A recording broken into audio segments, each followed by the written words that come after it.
Regency ceramic వివాదంతో అగ్నిగుండంగా మారిన యానాల్లో నిశ్శబ్దం రాజ్యమేలుతోంది. ఘటనపై ప్రత్యేక అధికారితో విచారణ జరిపించాలని పుదుచ్చేరి ప్రభుత్వం నిర్ణయించింది. సంయమనం పాటించాలని కార్మికులకు ఎంపీ హర్షకుమార్ విజ్ఞప్తి చేశారు. కార్మిక సంఘం నేత మృతదేహానికి ఇవాళ పోస్టు మార్టం జరగనుంది.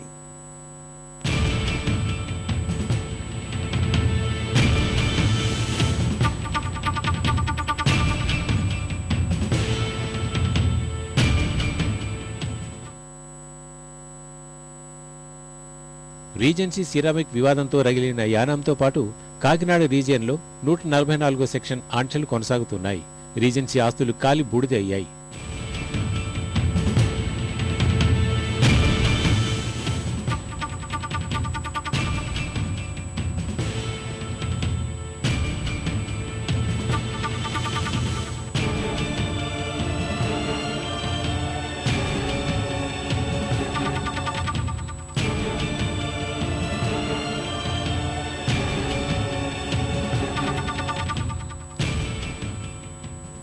స్థానిక పోలీసులతో పాటు 200 రాష్ట్ర బలగాలు పహారా కాస్తున్నాయి.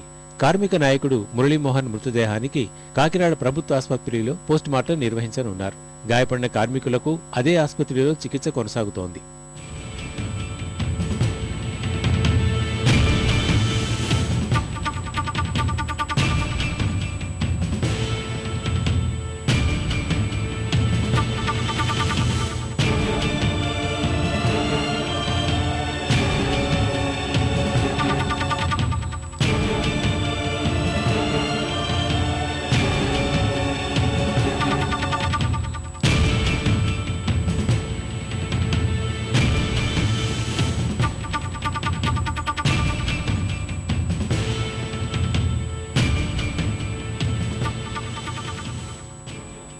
అటు జాతీయ రహదారిపై నిరసన దీక్షలు చేస్తున్న కార్మికులను అమలాపురం ఎంపీ హర్షకుమార్ పరామర్శించారు.